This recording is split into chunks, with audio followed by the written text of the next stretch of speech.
Welcome, everybody. Coach BK here. I am so excited that you are here listening to me talk about something that I'm crazy passionate about. Inflammation, I'm going to give you just the nuts and the bolts, what you need to know. There's going to be lots of information here. I'm only going to chit chat about some of it, but you can go through and read more of the details later. And we're also going to talk about whole food nutrition, how that is the rescue or solution to inflammation.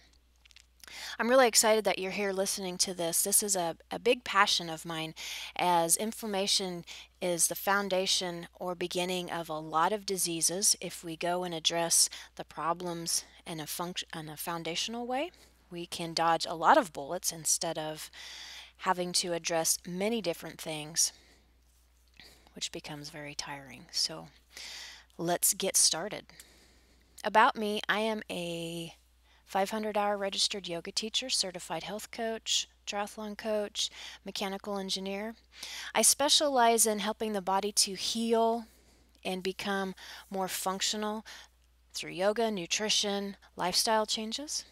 I'm an Ironman triathlete, mom of 3 boys. My history is of a soccer player and doing anything that is wild and crazy.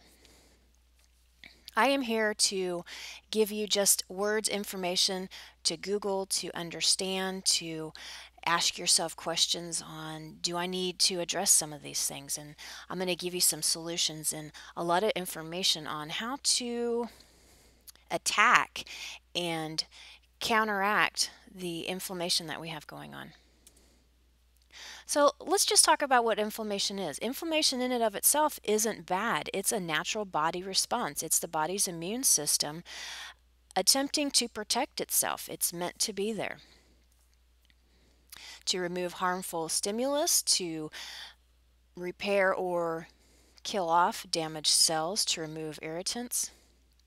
So when we think of inflammation, don't think of it as just bad. Think of it as a process in the body that we need to acknowledge, be mindful of, and to know when to try to stop it, when to let it travel its own course, and how to feel our bodies crowd good stuff in so this out of control inflammation response just never happens.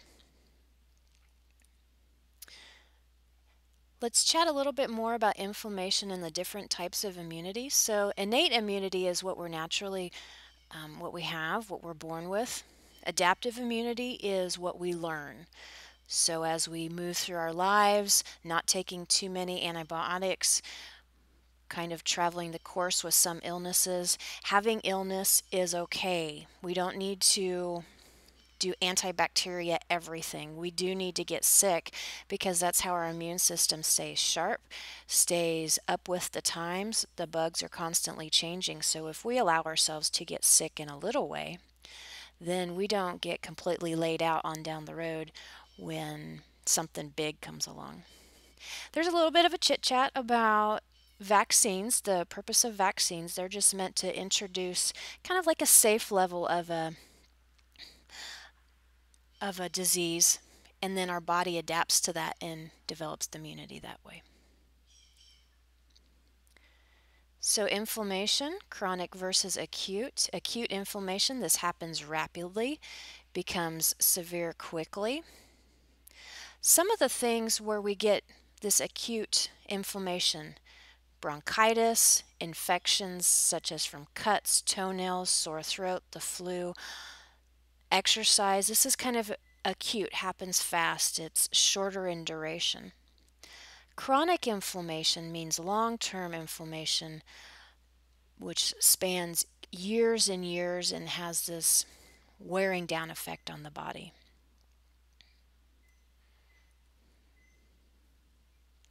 Inflammation, acute and chronic compared. As you can see on the slide, there's some differences between the acute and chronic inflammation and the causes and effects. So if you want to pause and read through that, super awesome.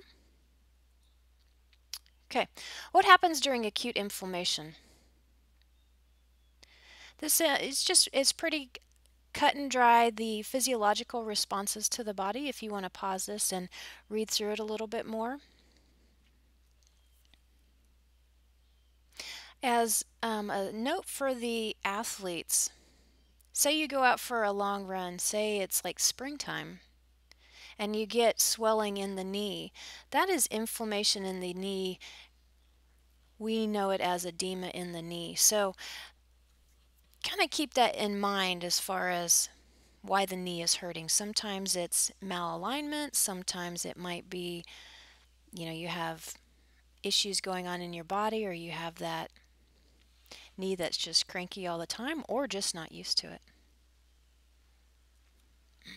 Signs of acute inflammation.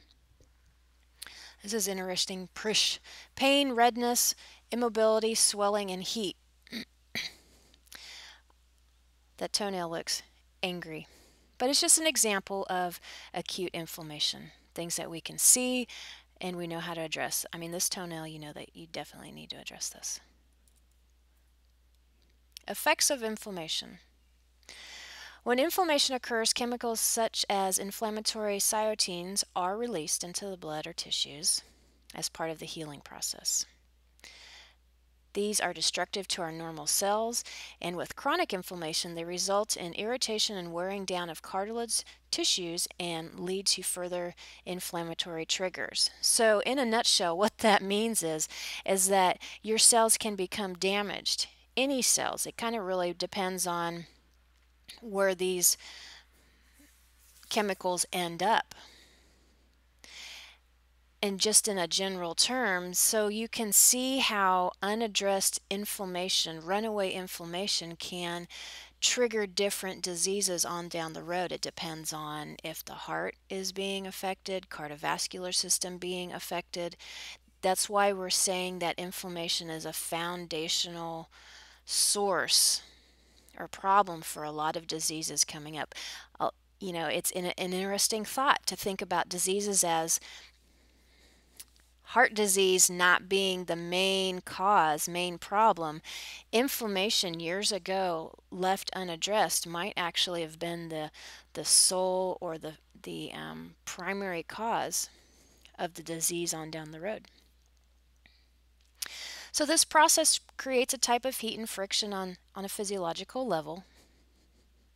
It leads to things breaking down. If you just kind of understand it like friction, wear and tear, think about a car. If you're not keeping oil in and stuff and things are rubbing together, long term, the engine's going to go out. So our body does as well. And we see this represented as diseases, early death, cancer. Special note for athletes on inflammation. Athletes need to be mindful about how they address inflammation.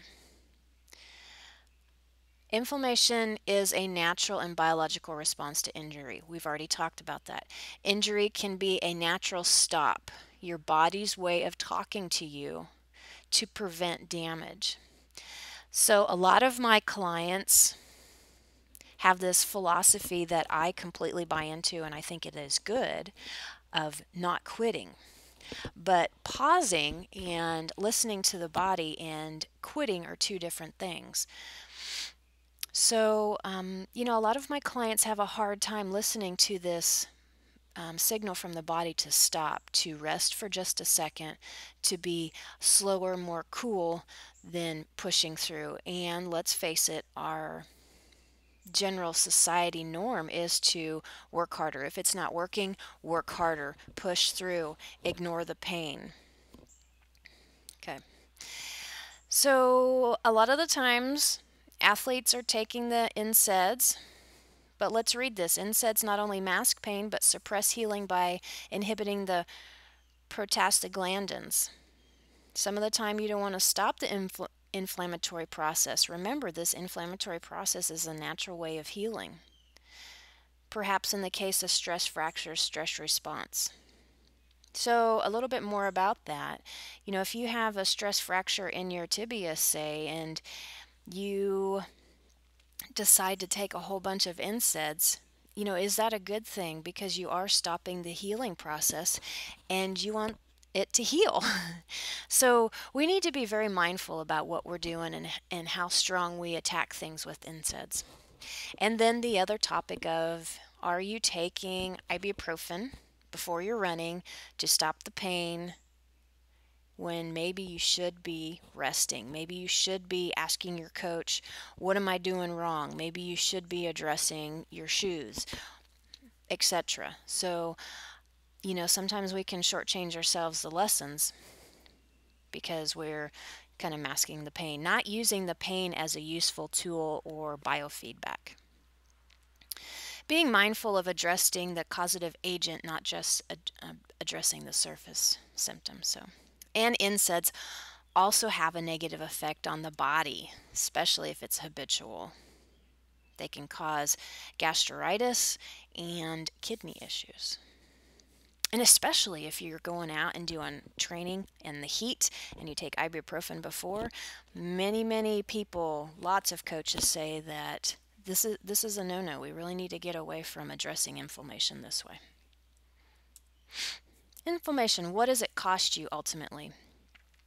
So if you buy into the fact that inflammation is a foundational source of a lot of diseases, look at the list. It's a long list, and I'm sure that there's a lot more to this list. And then the diseases themselves cause inflammation, and the way that the body is working less than optimal causes inflammation. It becomes a huge vicious cycle. So inflammation, oh my God, this is serious business. This is serious business, but this should be enlightening. This should be a good news, because this is one thing, and you can address inflammation in a natural way that will benefit everything. You can attack all the diseases for the most part by addressing inflammation. We don't need to be maybe spending so much money on this and that and that and this. Maybe we just need to be looking a little bit deeper on how do we really focus on addressing inflammation to address a lot of different issues. Okay, we're going to run through 10 common causes of chronic inflammation. Emotional stress. Physiological stress in the form of a panic attack, rapid response night sweats, is cortisol promoted inflammation. This is your fight or flight hormone. Kicks up the adrenal glands.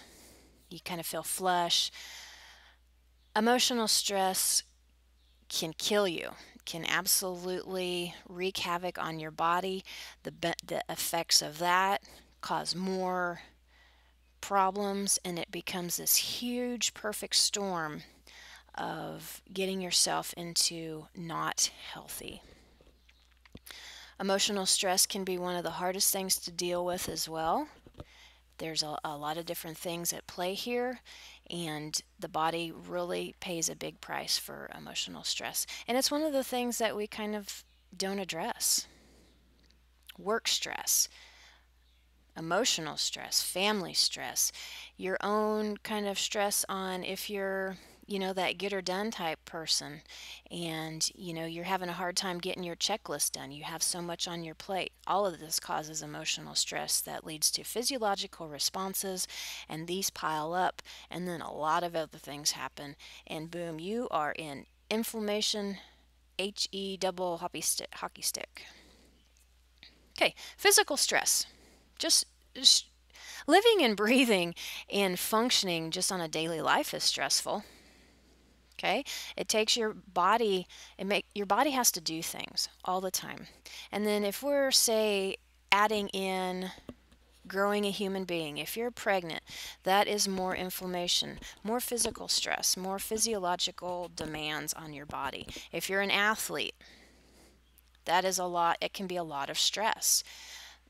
Working hard, being outside, working as a construction worker, a lot of physical stress. So if we're not eating right and not crowding in a lot of good nutrients, this physical stress can pile up and have a detriment. So physical stress in and of itself isn't bad. It's just when it's not balanced out with how to address inflammation.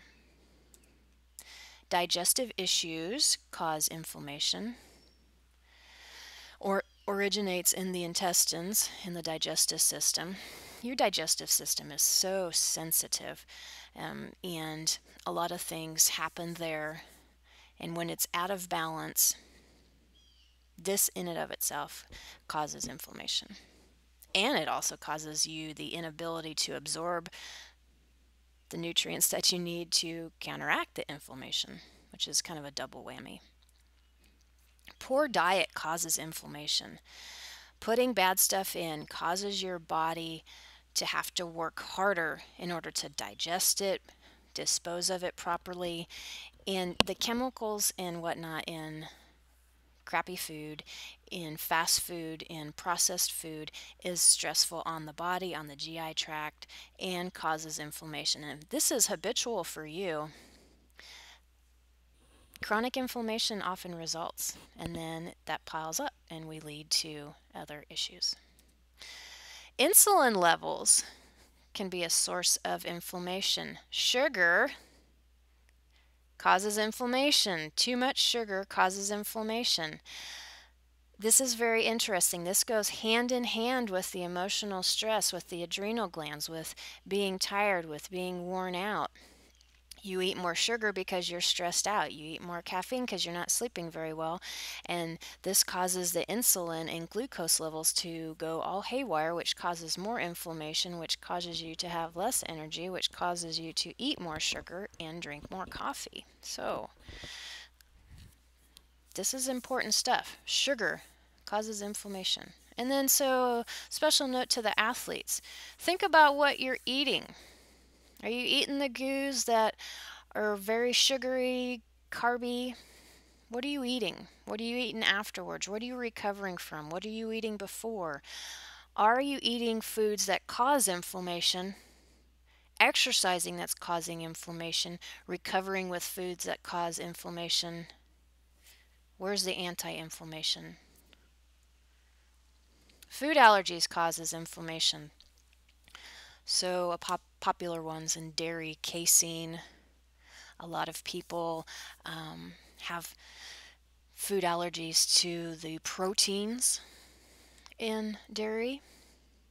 A lot of people are developing allergies to wheat because it's everywhere. Gluten is everywhere, used as fillers, and so now we have become kind of allergic to it, causing inflammation in our body. So, the really only good a way of dealing with this is identifying it and getting rid of it and staying away from it. And this inflammation in the intestines, one of the biggest things that it does is it affects your good bacteria in your intestines. So then your immune system is kind of not working very well, and this kind of has that storm effect as well. Hormones cause inflammation. Hormones out of balance can cause inflammation. This is a big topic, so if you want to Google more about this, big topic, big topic. Synthetics causes inflammation, plastics, latex. Chemicals in the house can cause inflammation.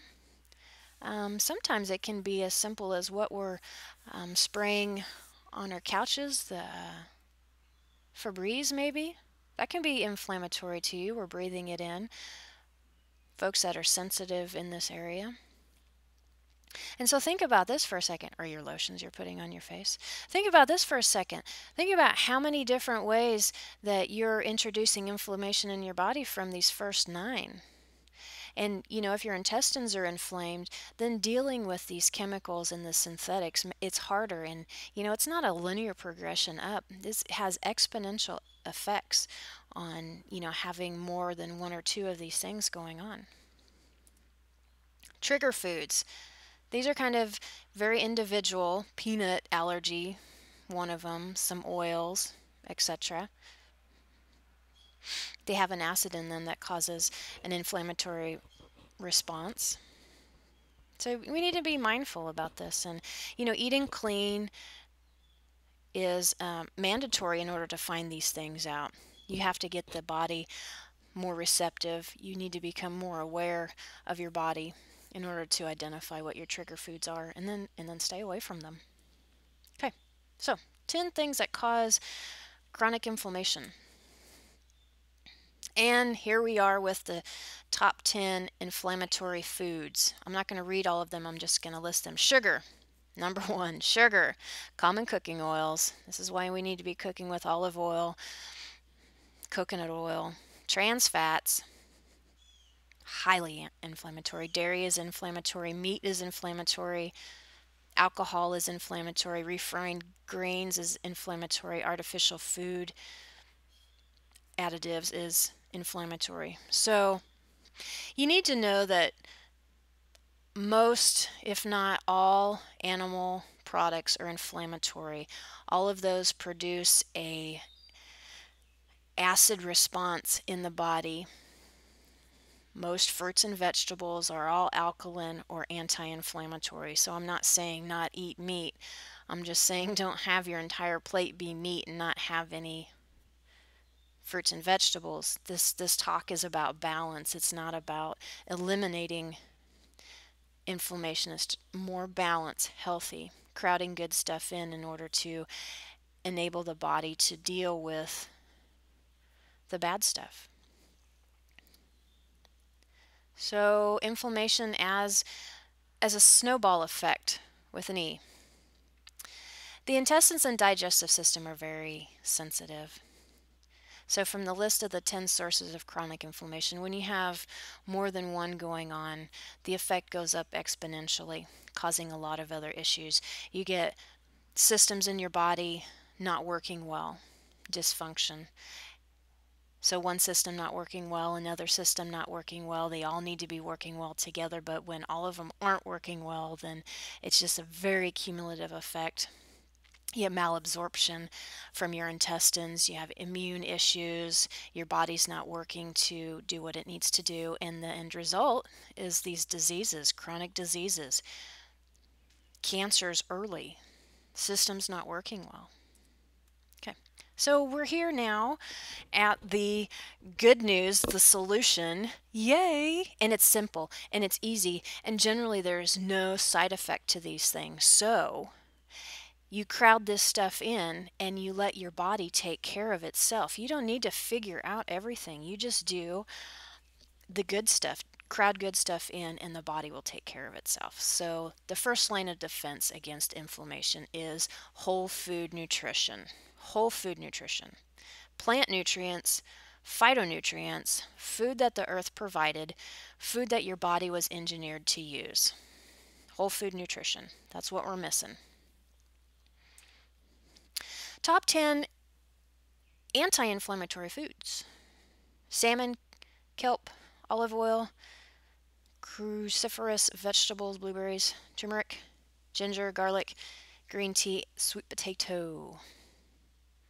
You can pause the recording and look at it individually. It's fascinating what the foods do. We've spent lots and lots and lots of money and time and effort in making pills and this and that.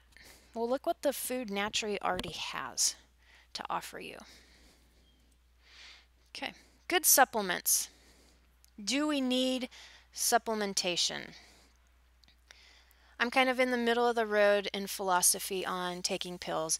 My philosophy with my clients is that you start with whole food nutrition. You start with what's in your body, identifying the things that you really need to take out, crowding as much good stuff in.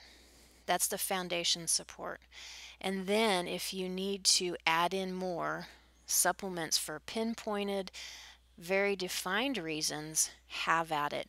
That nutrition's, that whole foundation nutrition, as many fruits and vegetables as possible, all the small tiny phytonutrients that we really don't know a lot about, helps you utilize anything else that you add in. So eating fruits and vegetables, the whole food nutrition, is the foundation, is the key.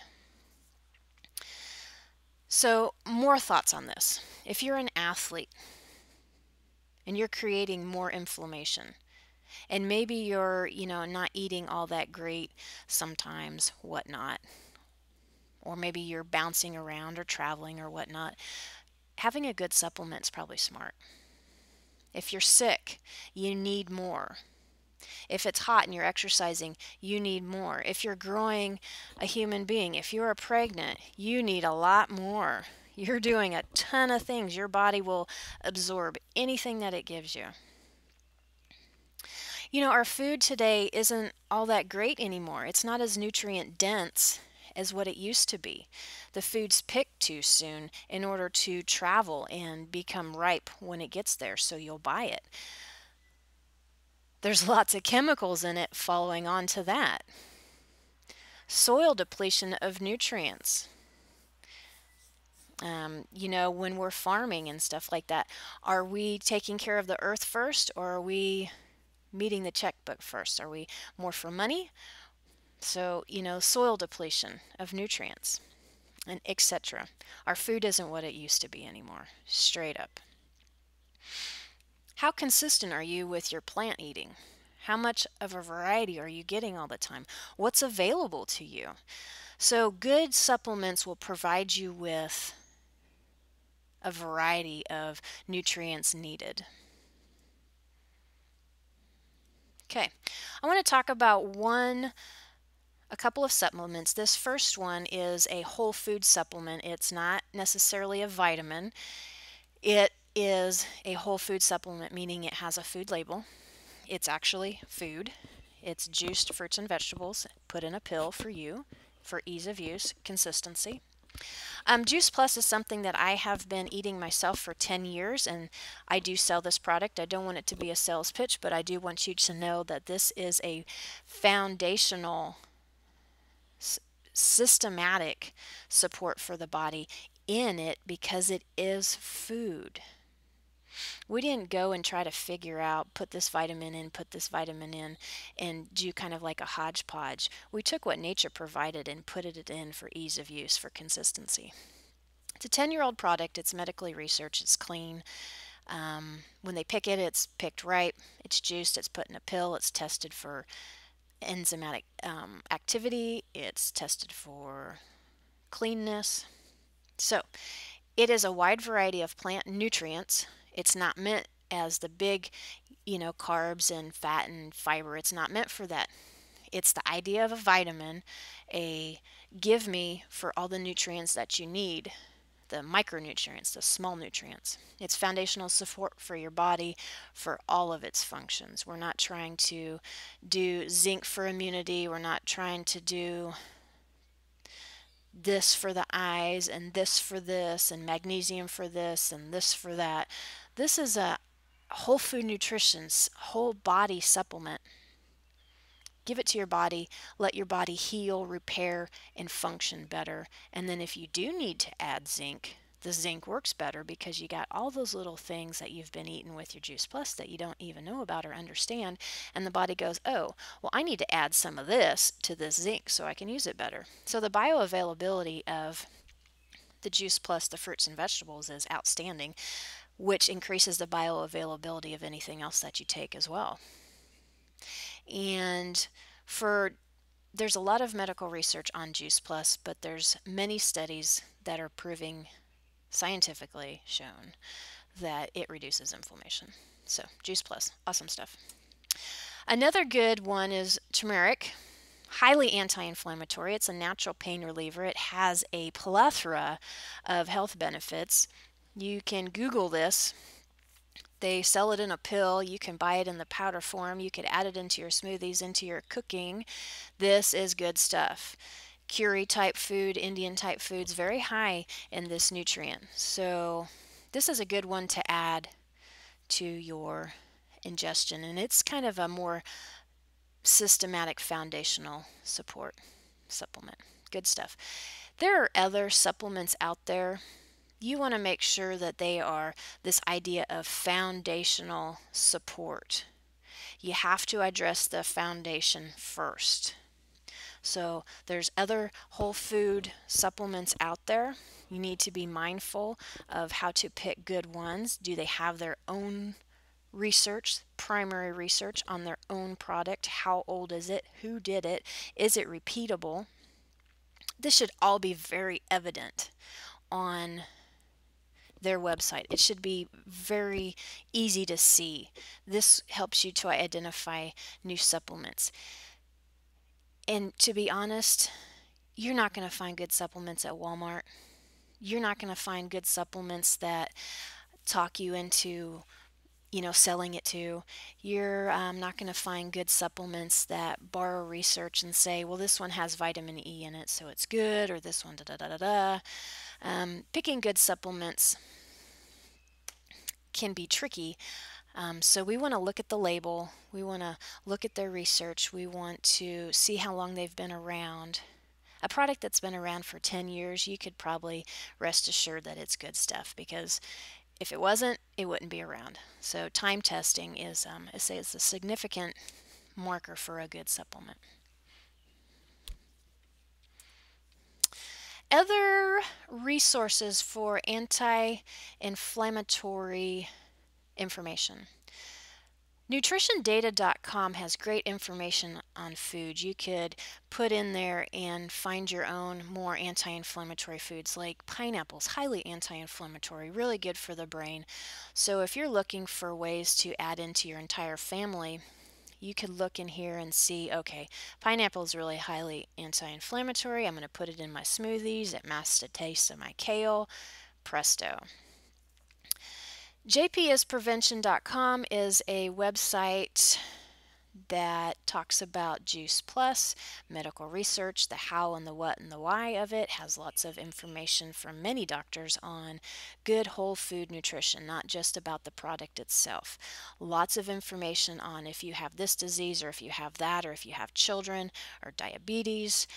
A lot of different topics addressed, and then all the medical research is available on that website as well.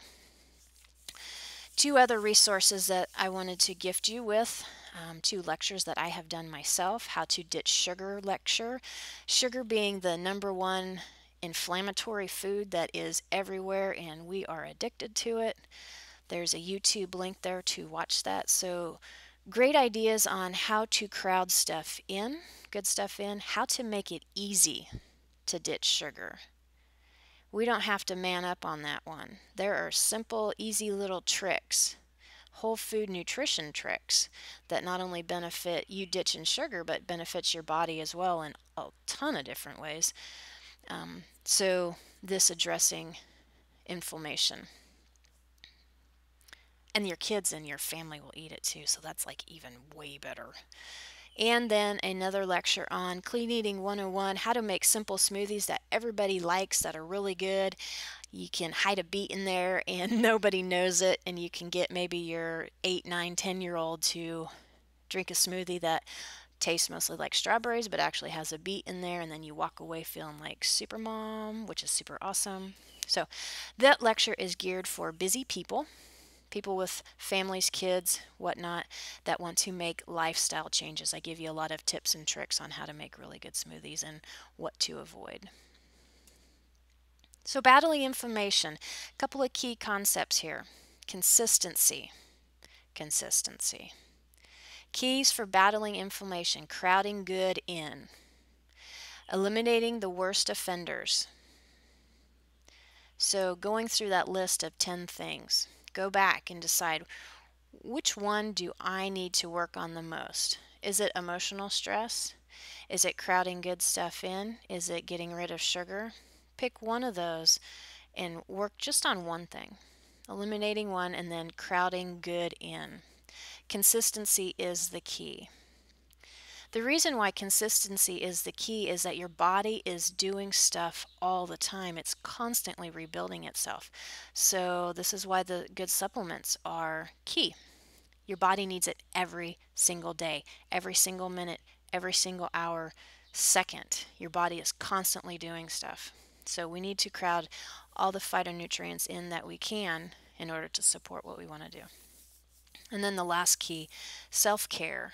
Do you need to learn to meditate? Do you need to learn to slow down? Do you need to learn to sleep better? Do you need to learn to address some of the things that are going on in a more healthy fashion, so we don't have those psychological sources of inflammation, etc. So If you guys have any questions, go ahead and email me, visit me on the website. There's a way to contact me. Send me a question and I will get back with you. There are more videos and education at bonniekissinger.com. Hey, thanks for coming to this lovely virtual chat. I hope that you learned super awesome stuff and are inspired to at least identify one thing that you need to work on and 3 things that you're going to crowd in. Hey, have a good day.